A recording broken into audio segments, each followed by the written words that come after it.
brought their contribution just before me, very inspiring ones. I like the idea that Samba is bringing that mental health should be taught in schools. I like the idea that every student should know about mental health, about how to cope with stress, about how to take care of himself or herself. Because when we talk about mental health, we talk about us. Mental health is a component of our health. And without that component of our health, we cannot function. We cannot think clearly, we cannot perform well, we cannot relate and having healthy relationships. We cannot take care of ourselves. We cannot understand what is happening inside ourselves. So if we can give that opportunity to young people to start to know more about themselves, we save them and we ensure that they will have a better future. Because we know that some parents, they cannot do that.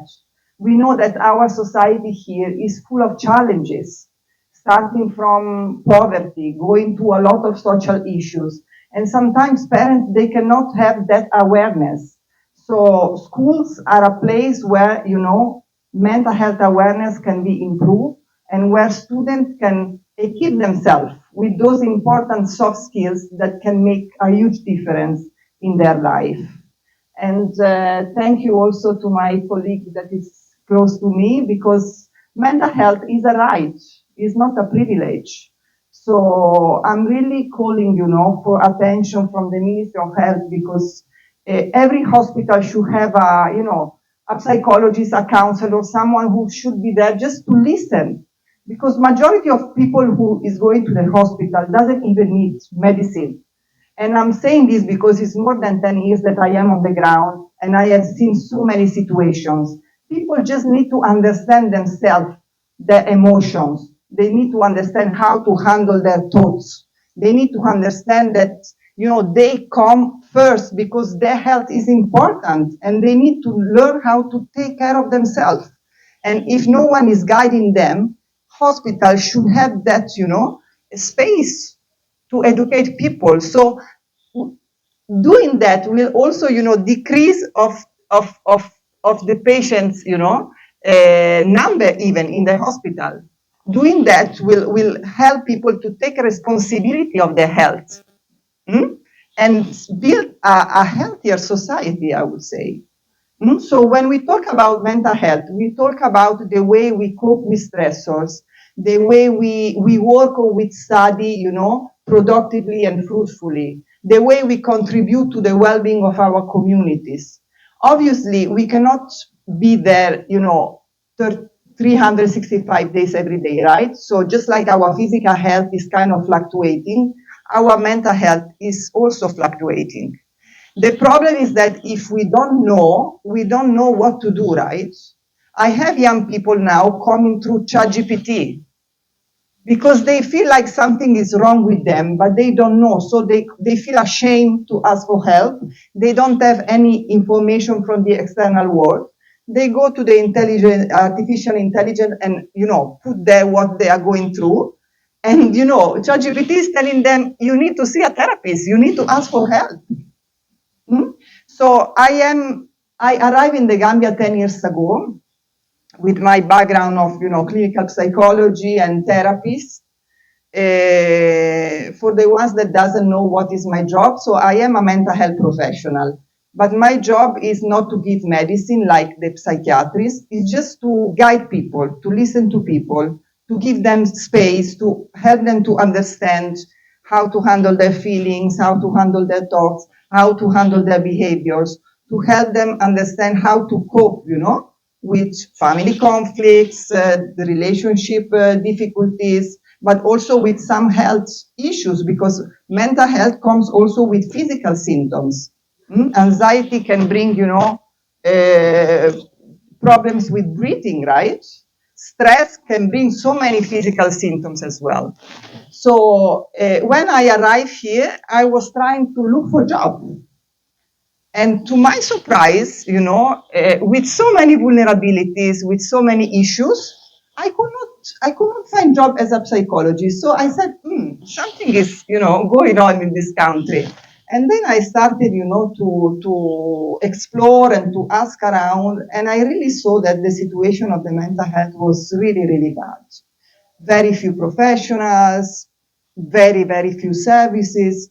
So from there, I met my co-founder, sorry, of Peace of Mind, that is a social worker, Basiru Sane. He should be sitting somewhere. And he was encouraging me, saying, let's try to found an organization. Let's try, to explore more as a civil society organization, the sector of mental health, and let's try to contribute.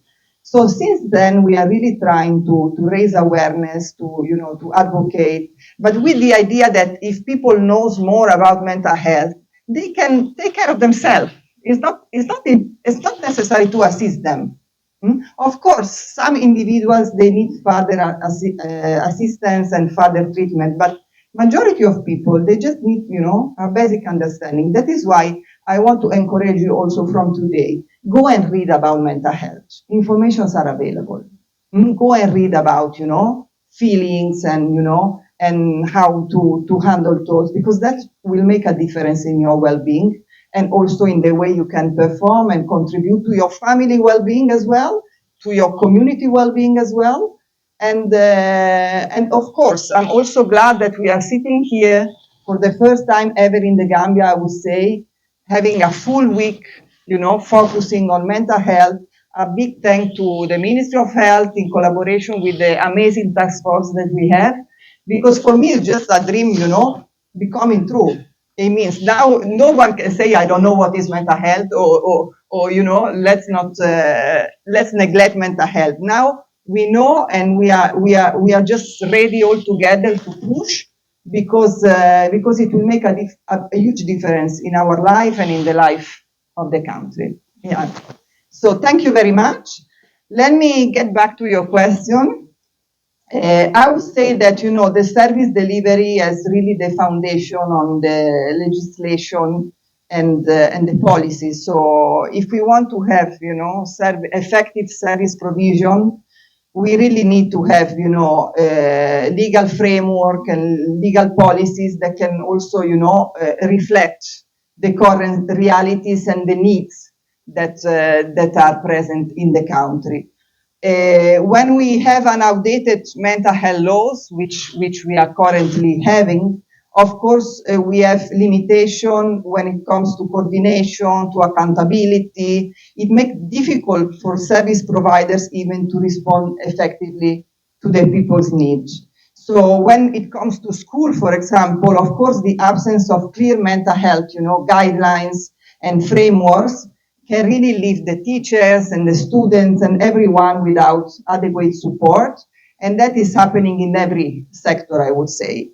So when we have, and I hope that will happen also soon, an updated and comprehensive mental health policy, it means we can really ensure that services, including, of course, the ones in education, can be, can have a right-based approach, can be adequately funded, can also align with international standards as well, and also can create a condition for accessible, equitable, and equality mental health care for everybody.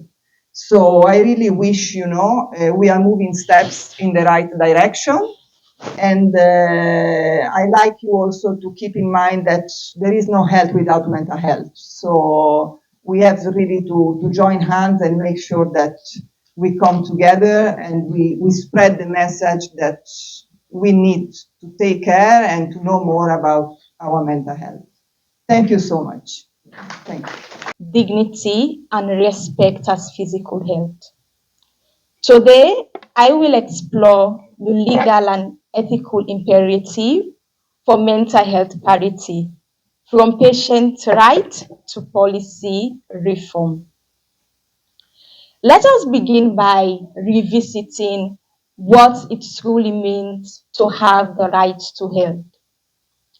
The World Health Organization defines health as a state of complete physical, mental, and social well-being, and not merely the absence of disease or infirmity. This definition reminds us that genuine well-being cannot exist without mental wellness.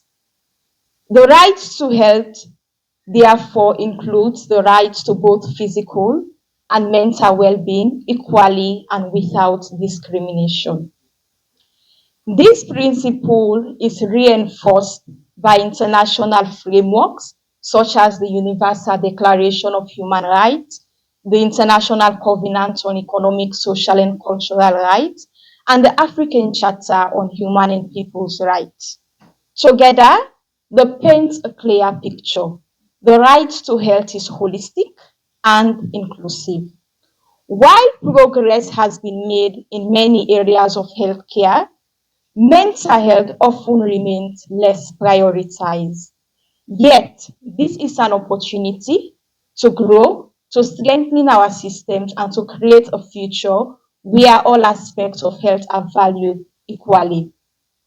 Building on the understanding that the right to health includes mental health, the legal imperative of mental health parity emphasizes fairness and equality in how that right is realized. If an individual can go to the hospital and get easy access or access to treat diabetes, the same individual should be able to go to the hospital and get access to treat depression. Mental health and physical health should be treated equally. Every person deserves access to the highest attainable standard of health, and this includes mental health in equal measure. Rather than seeing this as a challenge, we can view it as a shared commitment to strengthen our policies, laws, and systems so they uphold the principle of equal care for all aspects of health. When government, institutions, and communities prioritize mental health, they not only fulfill their legal commitment, but they also promote the dignity and resilience of their people. The Declaration on Achieving Equality for Mental Health in the 21st Century reminds us that true progress comes when legal frameworks translate into compassion, inclusion, and opportunity for all. Beyond law, there lies a moral responsibility that binds us all.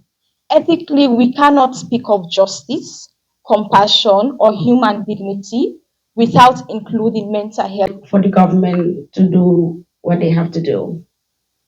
I am Maimuna, as I earlier was being introduced, a mental health activist and the co-founder of HEMDA, the Mentally Disabled Association, an organization that supports and helps people with mental disability, especially those that have been abandoned and being discriminated and being left stranded on the street without any help. So the stigmatization is too much, really.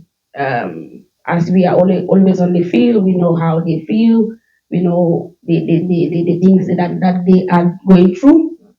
But with this tax force that I'm just seeing this year, it has brought more light to the future. We believe with the great work that they are doing or we are doing, I believe we have a brighter future.